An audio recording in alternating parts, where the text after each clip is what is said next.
আবারও পুলিশ ও ইনকিলাব মঞ্চের নেতাকর্মীদের মধ্যে রাজধানীর শাহবাগে সংঘর্ষের ঘটনা ঘটেছে। এই সময় পরিস্থিতি নিয়ন্ত্রণে আনতে পুলিশ টিয়ার শেল ও সাউন্ড গ্রেনেড নিক্ষেপ করে।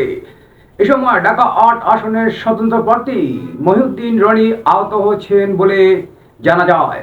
আজ শুক্রবার রাত ৮টার দিকে শাহবাগ মোড়ে অবস্থান নিয়ে আন্দোলন করেছিল ইনকিলাব মঞ্চের নেতাকর্মীরা। শহীদ শরীফ ওসমান হাদির হত্যার বিচারের দাবিতে তারা কর্মসূচি পালন করছিলেন।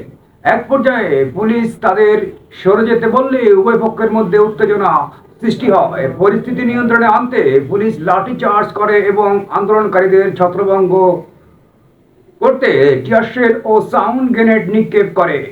এতে ইনকিলাব মঞ্চের বেশ কয়েকজন নেতাকর্মী আহত হয়েছেন বলে সংগঠনটির পক্ষ থেকে দাবি করা হয়েছে।